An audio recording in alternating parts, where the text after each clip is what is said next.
tied it into Udall Road. There's a private end holding right here where the dozer lines take off. They secured that 2 days ago. Then they put in this dozer line that goes down to the little Colorado River, and then there's a small little road along the river that goes back to the west, right below the South Fork properties. They started burning that yesterday morning. Got quite a bit of that done down to the river. Got some adverse winds, kind of held up what they were doing. Night shift came in last night. I think they had about 2.5 miles left to hand ignite. They did use the UAS aerial ignitions last night, and they completed that all the way down and tied in with the other division, Charlie here, to kind of get a secure edge on that area there just south of the South Fork. So that was all looking good.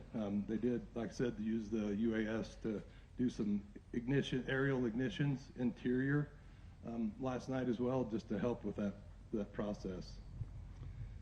Here on the east side of the fire, this is Highway 261 going south on that side.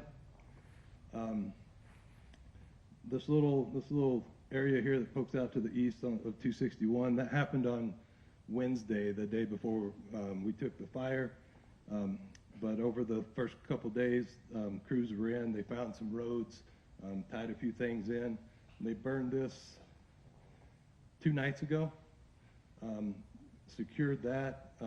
Folks have been on the 261 and this little slop over, just securing that yesterday, last night, and back in there today, making sure that that was still going to hold in place. So there was a couple spots here on the 261 that we got fire on the east side of, but all that is secured, and we are using 261 as the eastern boundary of fire line.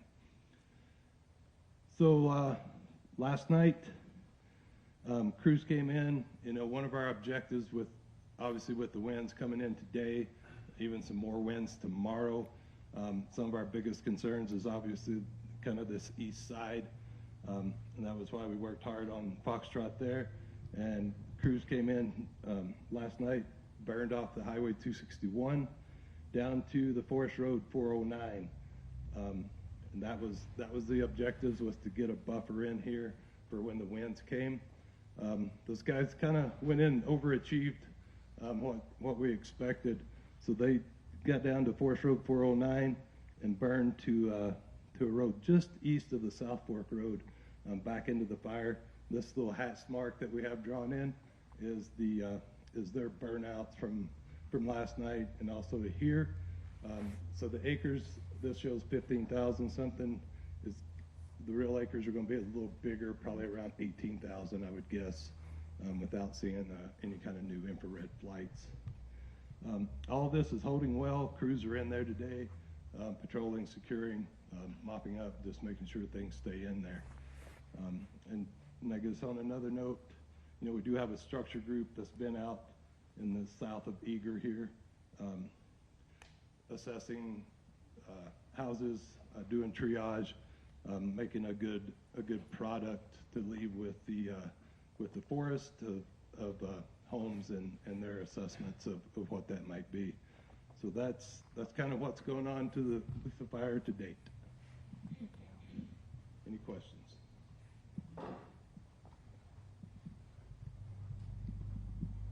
Okay, thanks, Lance. Eric Johnson, I'm the fire behavior analyst with the team. So really the story from Greer Fire starts this winter. There's essentially no snowpack, very little rain. When you drive around out there, you can barely find a green blade of grass. The trees, the shrubs are really, really dry. About 80% live fuel moisture, which means they're just barely on the edge of even live right now. So with that brings us to earlier this week when this fire started. As is normal for this area, it was gusty and dry winds. And we had a really significant wind event then. We had winds out of the southwest with gusts up to over 40 miles an hour. And when you have that kind of winds, you get embers that are getting carried out in front of the fire a mile or more. So we had spot fires a mile out in front of the fire. Fire ran about 4.5 miles under that sort of event. Over the last several days, we've had a moderated wind situation, which has been good. So it's still gusty, still extraordinarily dry, but better. And especially at nights, we've had some really favorable conditions. Lance talked about the firing operations that have occurred to secure this fire, and that's really been because of those low winds and continued dry overnight to allow firefighters to bring fire out to dozer lines, to hand line that they had built, to roads, that sort of thing, to secure it. And all that's been in anticipation of the wind event that starts today. So as you drove in, you may have seen the mountain wave clouds up over there, and that's an indicator of how strong the winds aloft are. So we have very, very strong winds up high, and those are starting to surface. About 10 this morning, they started to come down here into Round Valley, and those are starting to show up on our weather stations. We have a few weather stations scattered around the fire area to help with our weather forecasting and to predict what the fire is going to do, and that's already showing up in there. So today we're looking at winds gusting to 35, maybe a bit higher, and then tomorrow even stronger. Today is going to be the driest day. Tomorrow's going to be a little bit more moist as far as the air mass. Both days have potential. If we had fire, get established outside the lines, they could be multi-mile runs. So we could show, I would expect if we had an ember out here that we weren't able to attack, it could move a couple miles today, and then tomorrow's even worse, so maybe like 4 miles or something. That said, I'm not expecting that to happen due to the work that we've done, the firefighters have done that Lance just talked about. So I'm gonna just walk around the fire here. On the west side, which we're calling Alpha, out Greer area, all of this is looking really good. We had problems the last couple of days with fire down here in the Little Colorado River Canyon, just really tough country. Fire kept making runs out of that, brought fire along the highway to secure it, to make sure when the winds came in this weekend that they couldn't squirt out and carry fire up to the north. So that's looking really good this morning. Similarly, down in the canyon, it's just a continuation of effort. Firing last night with both aerial ignition with unmanned systems, as well as on the firefighters on the ground, brought fire, secured it down to dozer lines in there. That fire is still filling in this morning, which is some of the smoke you saw driving in. That's looking really good. The concern there is with the southwest winds, it aligns with this canyon. It could bring fire, I was talking about that multi-mile potential, could bring it right into Eager, and that's really concerning. So that's been a focus. Coming around to the west side, fire, when our team first got here, had slopped across the 261 highway, and that's really the best place to hold it. So they worked very hard to get lines around all of that, fire out those lines, and secure it. That held through the wind event yesterday. Well, it wasn't a wind event, but it was still very dry and gusty, and that held, so we're feeling very good about that. As Lance mentioned, we'll remain vigilant on that to hold it. And then coming around to the south, this part of the fire on the south is it's in rugged terrain, and really, obviously, the focus has been keeping fire from moving up here towards town, but we also don't want fire moving out and circling back around. With these southwest winds, any fire out in this south area certainly has the potential to come back around to Springerville and Eager and impact that, and that's something we do not want. So Lance mentioned the firing operation that continued down the 261, and that's really provided a big buffer. I talked about spotting potential with the winds that we're expecting this weekend of 1 mile or maybe even more, with that embers getting carried by the wind. And by having this great big buffer out in front of it, that's going to stop that. Right now, I'm expecting this fire to continue to move south into the wind today, and by doing this, that's really preventing it from being able to come out.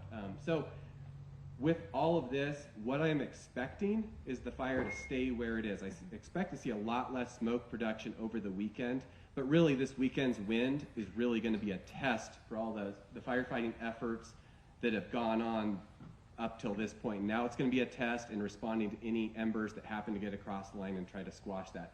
Lastly, with those winds, the other concern is just the ability for aviation. Aviation is just really susceptible to those gusty winds. We really like to have the aircraft up there to look for anything new that gets started, and then to quickly help us get water onto it. And as that gust spread gets up to above about 20 miles an hour, so that means like you have winds of 20 that gust to 40, they just are no longer effective and they can't be up there safely. So that's a concern, especially as tomorrow comes around. But we should have a very good idea of how well this is going to hold after today's wind. So after this wind event, we have a brief period, a respite of a little bit more moisture on Monday. So there's a really slight chance I have a meteorologist from Flagstaff office here that's assigned to the incident. He's given maybe a 10% chance of seeing a shower sometime around some area around the fire. It doesn't sound like it's going to have very much effect, but it still is better than the 5-10% humidity that we've had. Then through the rest of the week, it's going to be a lighter winds and just warming up. So by the end of the week, we're going to see about 15 degrees warmer, but we're not seeing any other substantial, really significant wind event for the next 5 days after this wind event. Any questions for me?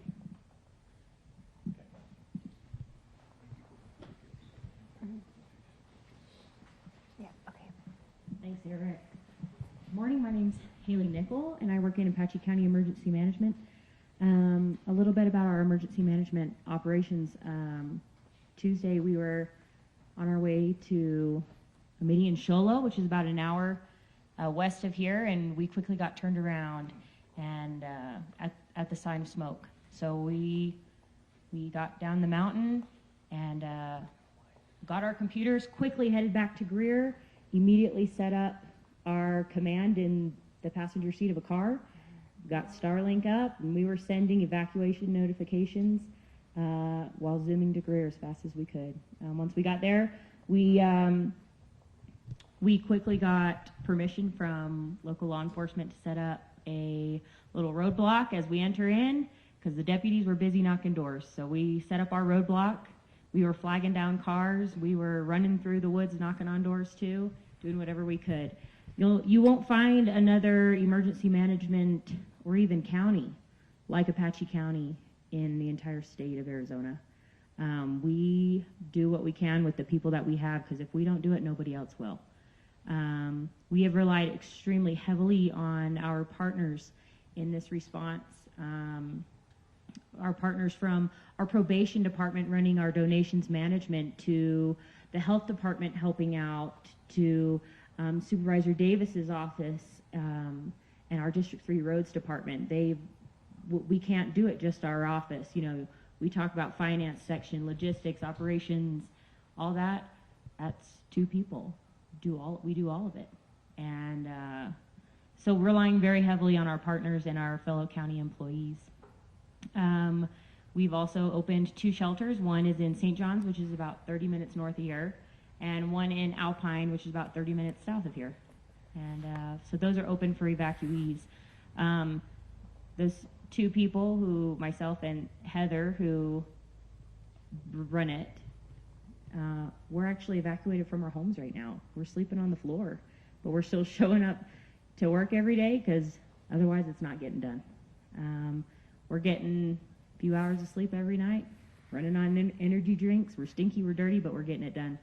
We've been grateful for our partners. We're relying very heavily on our sheriff's office and working really closely with them as well. We are grateful for their partnership, and I know that they've relied heavily on mutual aid as well. They've done a great job with evacuations. I'll let Andrew talk about that. And yeah, if you have any questions, please let us know. Andrew? Hello, I'm Sergeant Andrew Arona. I work for Apache County Sheriff's Office. Early on, when all this began, I just had my regular patrol shift on, so I think we had 7 guys. As soon as it kicked off, within minutes my guys were up there and they started moving the entirety of Greer out of there. I got on scene, immediately tied in with emergency management, and I had one of them in my passenger seat. So we started working evacuations. I started creating maps and working to figure out where everything was at. As soon as we got that set up, the evacuation process went extremely smooth for us. I was able to get people in and have everybody in danger zones in Greer and South Fork evacuated within hours. So we started out with a small crew. We were relying heavily on our neighboring agencies at Navajo County, Navajo Nation Police Department, Springerville, they've all been great. We're able to staff 24-hour security through these areas now. Our main shift right now, because these guys are doing great with the fire, is securing these evacuated neighborhoods. So we have people in there 24 hours a day, manning roadblocks on the highways. They're doing really well. And we're helping Round Valley PD secure this evacuated area as well. But no, the partnerships with everybody has been fantastic, and the cooperation with everybody here has enabled this to run very smoothly from a security standpoint on things. Thank you. Any questions?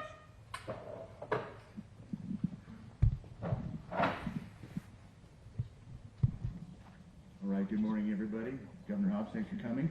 Tom, great to see you again. Even in the blue uniform. Still look good. All right, so thanks. I'll start there. Thanks for coming. This means a lot to us. It means a lot to the community. It means a lot to the firefighters. They all know you're here. Well, they don't know you're here right now, but they know you're coming today. And, you know, these folks that do these jobs don't do it for the money. They do it for, you know, do it for helping people and being in service. And to have a little bit of, they're not doing it for recognition, but it means a lot when leadership comes and takes a look at their work. So appreciate you coming. So I mentioned this the other night at our community meeting. We had a community meeting here that was very well attended, and you could tell there's a lot of interest in the community. There's a lot of fear, frankly.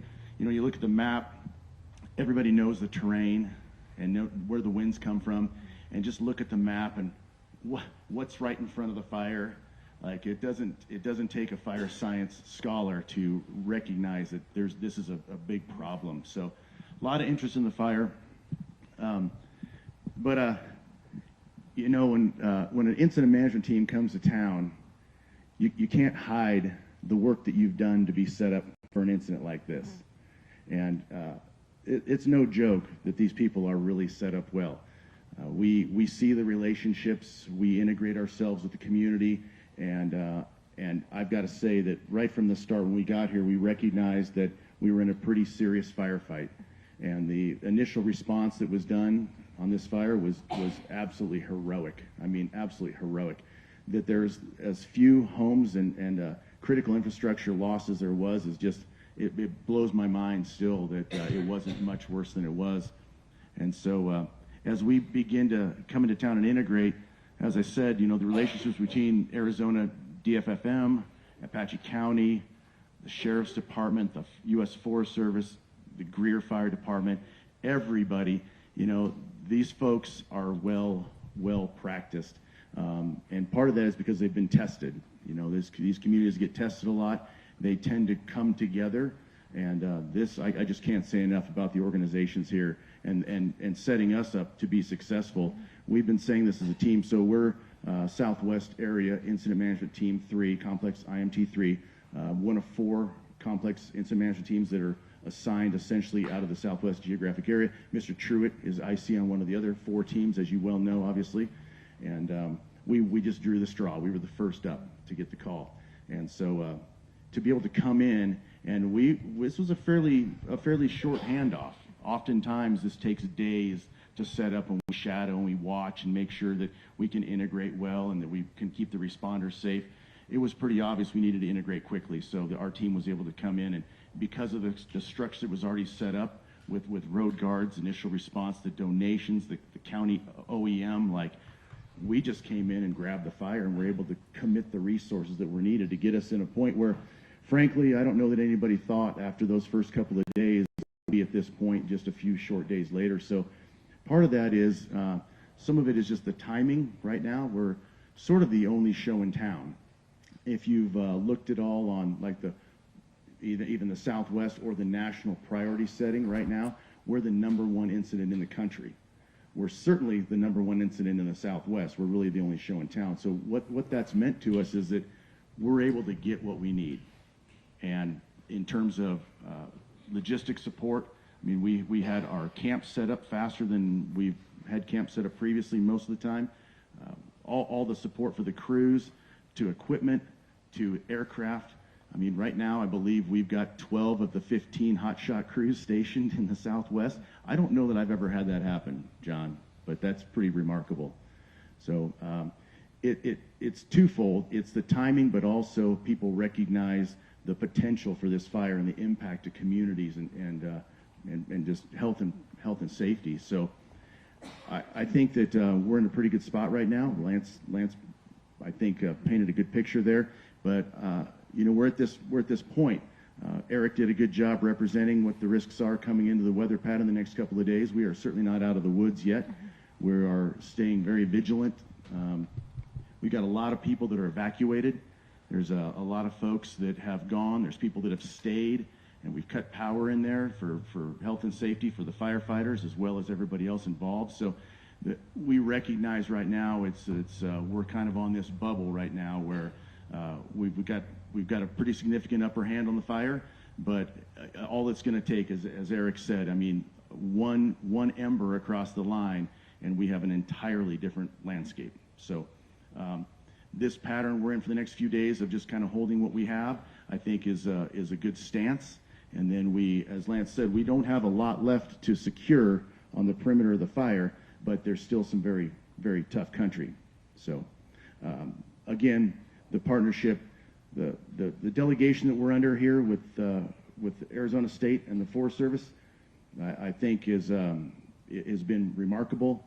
Again, the support from all levels is why we're successful. So we're happy to be here, happy to be in service. Thanks for coming.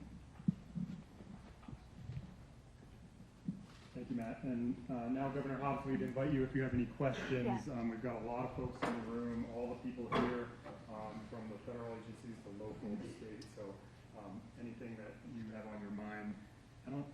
This microphone doesn't really go very far, so I think we could probably go without it. Yeah, I can do If that. people can't hear, we can come up here and speak. So you've all talked about how well everything is working and the coordination. I'm just curious what is the biggest challenge being faced right now?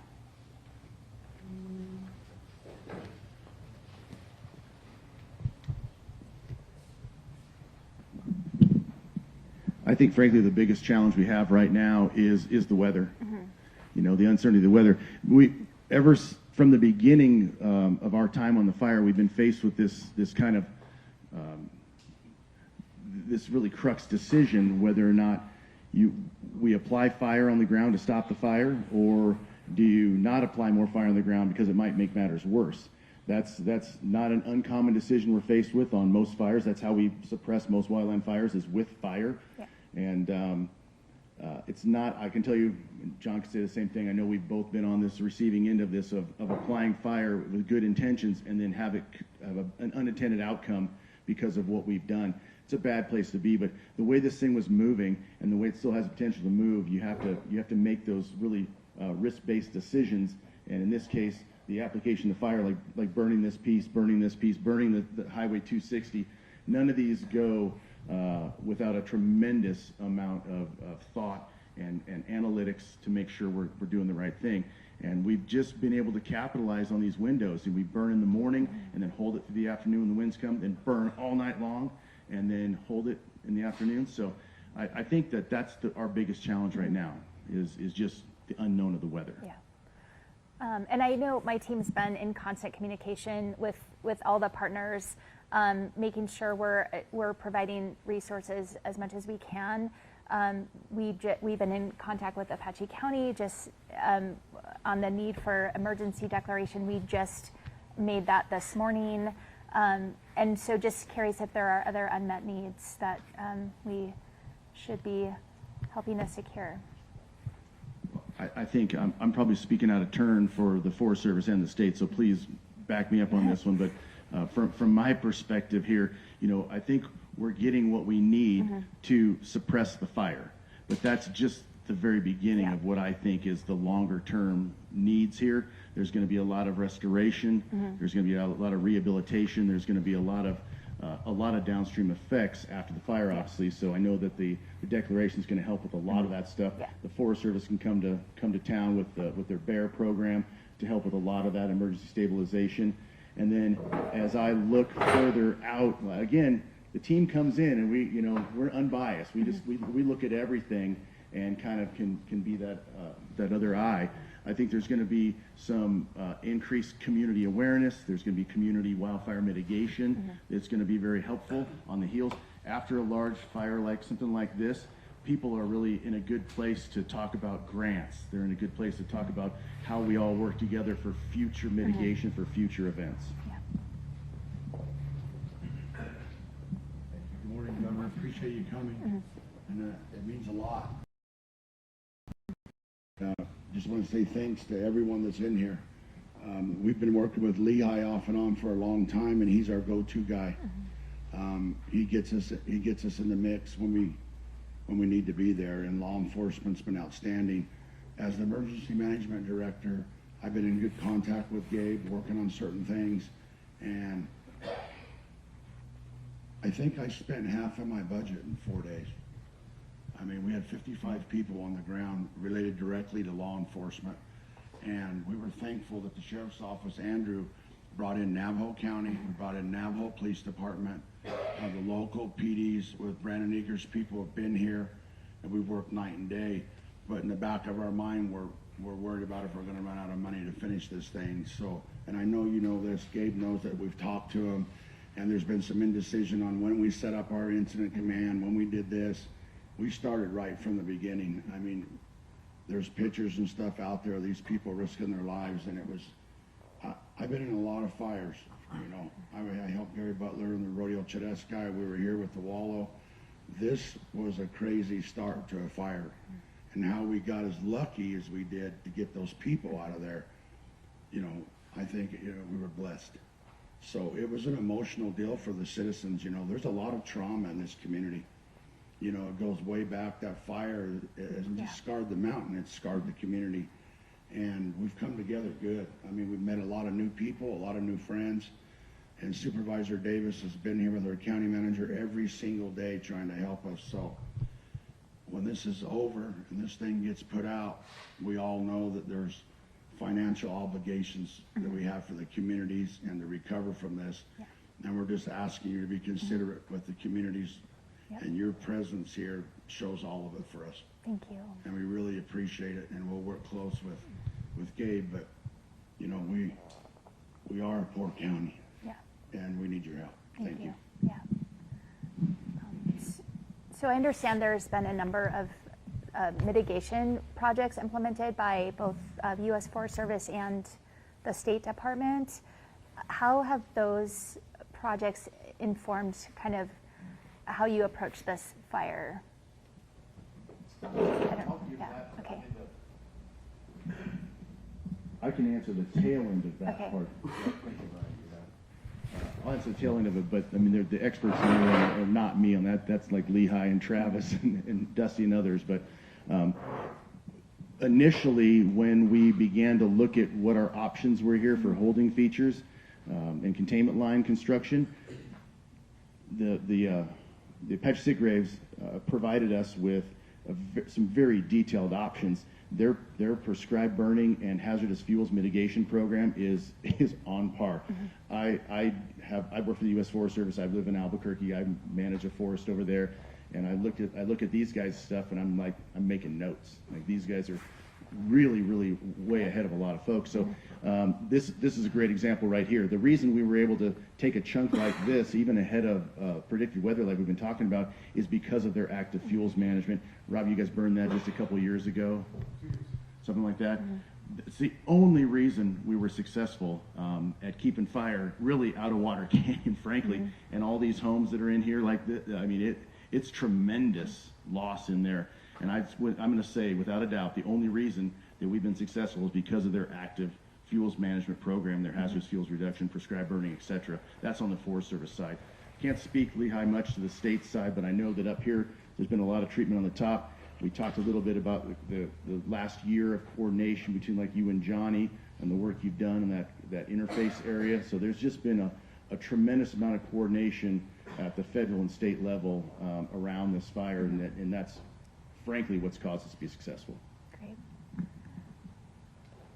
And will that mitigation also have impact on kind of the post-fire impacts as well? Yeah, absolutely. So without treatments in a lot of these areas, and I'm just focusing on one place. There is treatments all over Yeah. this landscape, but what you'll see is post fire we'll produce maps. There's burned area maps, and you'll be able to look at the severity. And I think what you'll see, we don't a fire like this. It's hard to talk about the good effects of the fire. Right. The public doesn't want to hear that. Yeah. There's just, I mean, there's good fire and there's bad fire. This is bad fire. I mean, this is bad fire. A lot of people out of their homes lost, infrastructure damage. But on the inside of this, there's good fire.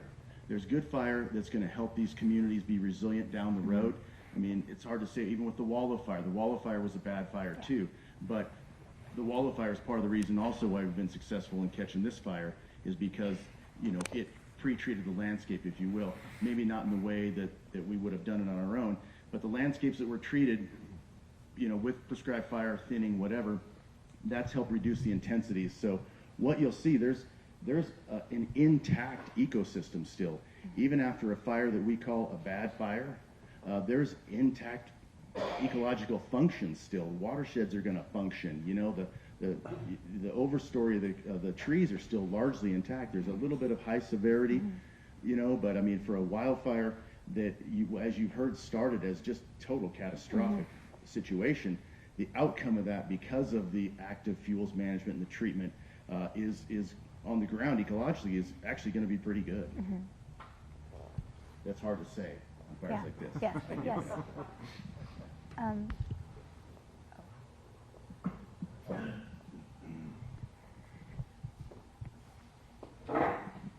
Hi, I'm Rob Lieber. I'm the forest supervisor for the Apache Greaves, and I looked at my cliff notes now. 48,000 acres of projects have been done in there. That's logging, thinning, prescribed fire, pile burning, hand thinning, mastication, and it matches up with the state. We have some maps that we'll show you later. The state's been kind of matching their treatments up with us. So the coordination for fire, I think, started a long time ago. I think we learned some lessons during the Wallow fire in 2011. And it's not just lessons on the response. We have meetings, you know, all spring about how we coordinate our response to fire. I think I see Lehigh, 3 times at different meetings this year and different fire departments, but it also helps us coordinate our treatments. And I think that's a really important thing. How will it affect us after? It'll recover faster. Bottom line, I feel like it will. This was mostly a ground fire, not a canopy fire, because a lot of the canopy was removed. It's been thinned. With winds, none of the treatments we did are designed to make it not burn at all. Right. They're designed to change the way they burn. So a lot of the fire was ground fire. It was very quick, so it wasn't a lot of residence time. The fire didn't sit on stuff, killing stuff down to the roots. And it's been a pretty aggressive program. I think it's helped an amazing amount. And it's the suite of treatments and the coordination with our partners. That would actually include, they're not here, but the Game and Fish pays for a lot of you know, aerial ignition and some of that kind of treatments on some of these projects. It's a ton of work, and it also needs maintenance. And there's some stuff that is overlapped. Some of the treatments are overlapped. You'll see, oh, this was done in this year and then this year. I think another really key thing, so we had a Wallow fire in 2011, and I think in my career, which started a while ago, people have a big catastrophic fire like Wallow, and they're like, oh, it's hands off, that burned. And a lot of these treatments are post-Wallow fire, because you really still have to keep going at a piece of country, especially when it's backed up to your town. And I think the Springerville district has been doing that. The state realizes the same thing. And I feel like those are really important lessons. So it doesn't stop a fire with a 45-mile-an-hour wind. But when that wind changes, you have actually an opportunity to get in and do something. There's a place you can win. There's a time you can go direct. It allows retardant, when you're flying retardant, to actually hit the ground and not get hung up in a canopy. And I feel like that's the value of these treatments, is that both post-fire, but it gives you an opportunity to take advantage of a lull in the weather where there's places where they haven't done anything, and they get a lull in the weather, it's, so what? Doesn't matter. They can't do anything with it, and you can here. And I think that's an important message for us, and it's an important lesson for us to keep learning. Great. I don't want to jinx anything, so I'm going to knock on this plastic table, pretend it's wood. But what are the contingency plans if the fire moves towards Eager and Spoonerville?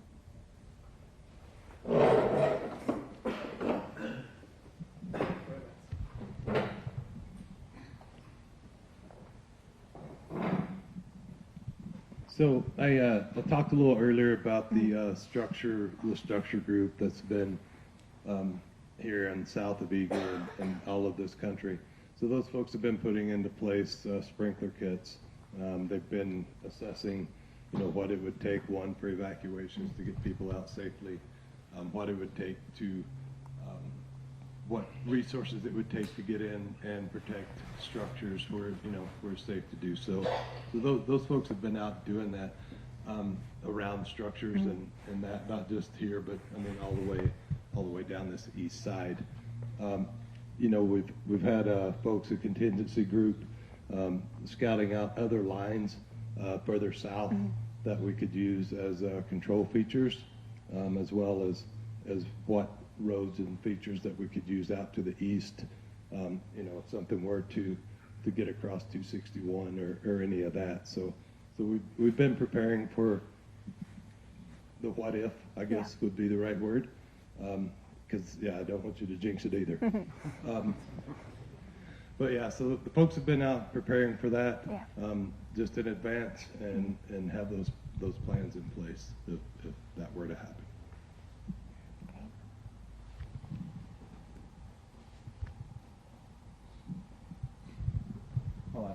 I'll add a couple things to that. So I've put more time into evacuation maps than you could imagine. Everything has been zoned out. There's zones that are ready to go next, and I've worked all the way out down past Nutrio. So because I don't want to get caught behind if something does change drastically.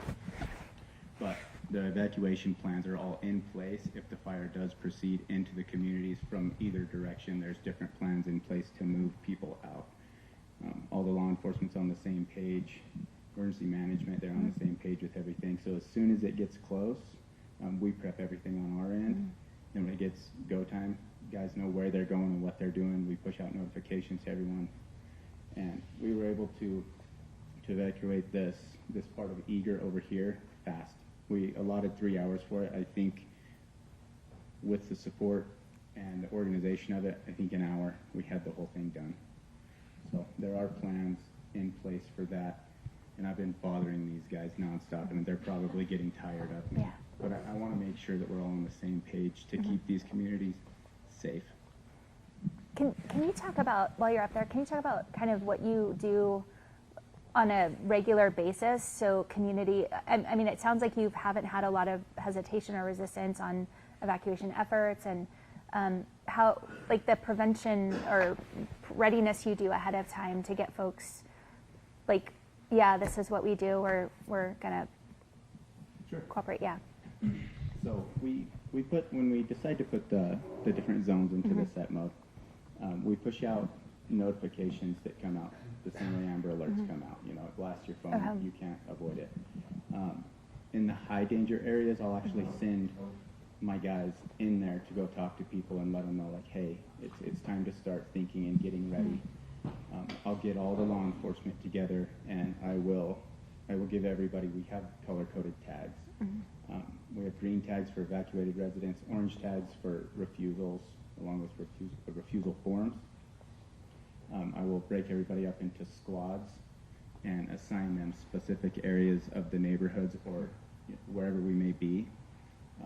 So everybody has a job, they know that job, and when we push the button to go, they go in there, they do it, they bring me back everything and report success rates in each one of those blocks, and I document all of the refusal forms, everything of that nature, so that I know who's in there. In case of an emergency, if something does happen, we don't want to leave these people. We will go get them. Thank you. Anything else? Good morning, Governor. Brandon Eager. I'm the town manager for the town of Eager. We have a few other concerns and issues. This fire burned across one of our water sources for the town of Eager that comes off down from Coon Spring. It comes down into town. It's a gravity-fed water system that's 70 years old. We have concerns. Obviously, after the wall of fire, we had erosion problems. And a line that old, we've been having problems with it, and this is going to cause more problems. We've been trying to seek funding to be able to replace that line to make it more viable. We're providing water for the firefight from the town of Eager, and we're just concerned about that. One of the other things in our community that's a real big deal is our irrigation system. So our irrigation system takes off from just below South Fork and comes along the river, comes down into town, and that's how we irrigate. That's how everybody farms and pastures and everything else. So that's all runs right here along where the fire lines and stuff are. We're concerned about that. We're concerned about some of the heavy equipment that had to go in there and being able to repair that. It's a small local ditch company is what it is, and it's not well funded. So we're hoping that if we do have damage, we can find some grant funding or some help from somewhere to be able to get this going and to be able to take care of our community in the future. But that water source from that water line is a big deal to us. So I just wanted to make you aware of that. Okay. Thank you. Yeah. Thank you for being here. Yeah, thank you. Okay, I think, did that answer all your questions that you had? Did you have anything else? Because we're about out of time. Okay, yeah, I just, obviously this will inform kind of the rest of fire season, just lessons, learning. Right now, I know we're all expecting a really bad season, but I don't necessarily need an answer, but yeah. I think we have a few more minutes. Yeah, okay. Okay, does anyone want to talk about the seasonal outlook? I'll start. Okay. For the people in here, they're clearly more qualified than me. John Truitt. Yeah, so not only locally here, but I guess, well, I'll just start here. Yesterday, there was an issuance of a National Fire and Fuels Advisory that includes most of the White Mountains, most of the Gila Zone, and a good portion of my forest over in New Mexico. I know for New Mexico, for my forest, that's never happened. We've never seen a nationally published fuels and fire advisory. And that speaks to the low snowpack. It speaks to just the overall drought condition and the live fuel moistures being as low as we've almost ever seen. So that's setting us up for this. We're on the edge of still a pretty significant fire potential season. So that fuels and fire behavior advisory is central to that part of the area. But if you look overall at like the potential for large fire growth that gets published nationally, we're in the bullseye. Most of Arizona, most of New Mexico is above average for large fire potential all the way through until we get some sort of season-ending event with the monsoons. And even then, if you're in a place that doesn't get a season-ending event, it's just going to keep going. So I unfortunately, this type of fire behavior is probably not, this is probably not the last you're going to see of this throughout the state of Arizona. I'd say pretty widespread. John, you want to say anything else on that? Okay, Tom? Matt, I'll add something to that. And so we are, as you rightfully said, expecting a pretty busy fire season from now until, let's say, the next 6 to 8 weeks, especially through the month of June. One of the things we're doing, and I just want to, maybe before I say that, Matt, I want to say thank you to you and your team for showing up and helping us and helping the community of Eager, Greer, and Springerville. It means a lot. And that actually helps the state, it helps the Forest Service be ready to respond to other fires that may happen across the state. As was mentioned, we're in red flag conditions for a significant part of the state of Arizona. Just so folks are aware, one of the things we've done at DFFM is we've pre-positioned 2 task forces across the state that are in place right now. We have a task force down in the Tucson area.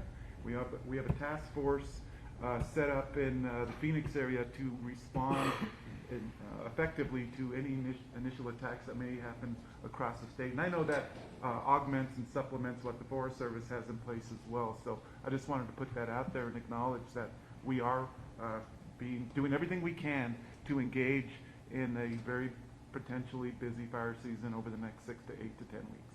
So thank you, Matt. Hey, Matt, can I just add something to that, Director? Sure. So what we've done, Governor, at the beginning of the season, we coordinate these meetings that Rob was talking about.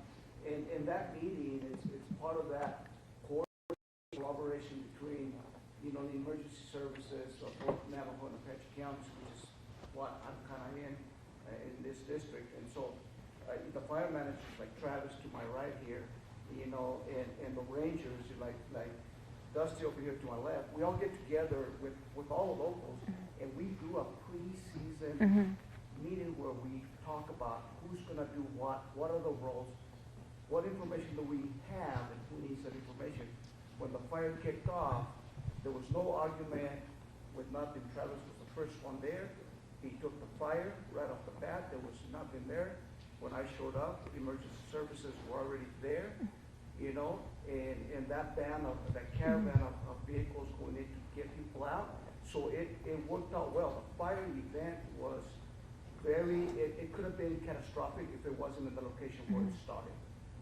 And so, I was telling Matt, when I sat up on the mesa trying to help and just boulders were rolling with the wind. So that's how strong that wind was.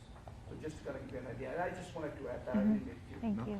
It's just, that's the coordination that happens between all the agencies, So I just wanted to put that out there. Thanks, Leon. I just want to express my gratitude to all of you, but also all of those folks on the front lines that are probably really tired right now. And I hopefully will get a chance to say thank you personally to some of them today, but I know not all of them. So if you would please convey that to everyone out there fighting these fires. And I think just everything we've heard today is just such a testament to the partnership and the coordination that doesn't just happen when in the middle of a catastrophic incident, but that is ongoing on a regular basis, because if it hadn't been, you wouldn't see the level of partnership that's happening right now on the ground. So just really thank you all so much. And I know that there have been some homes, and I'm committed to helping ensure that those families have the resources they need post-fire. So we'll be working on that as well. So thank you all so much.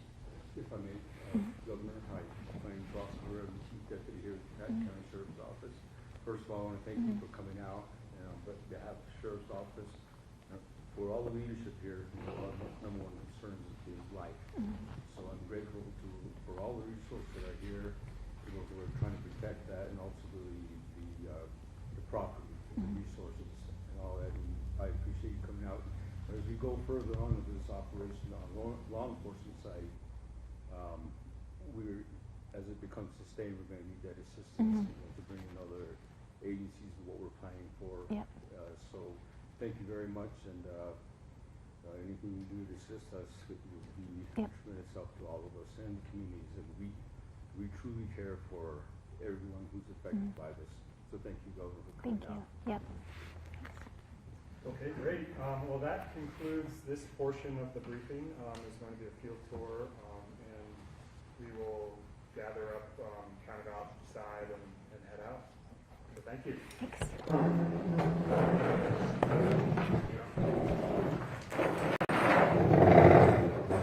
Say hi to you. Thank you, sir. For you help if you need it all. I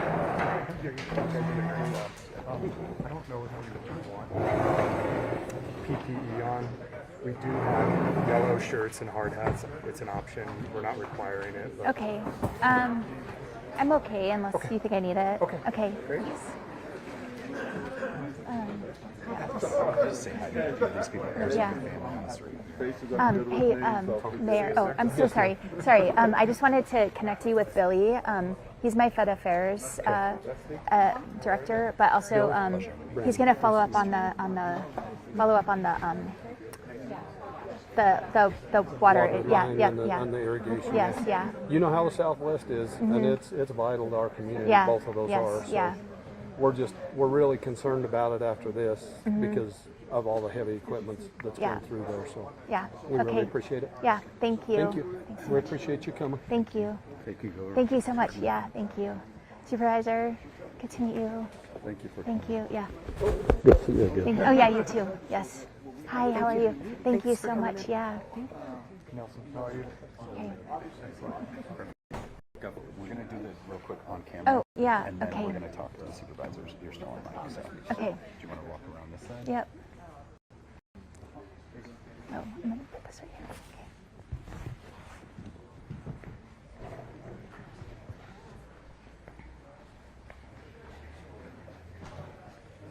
Okay. Hey. Hi. How are you?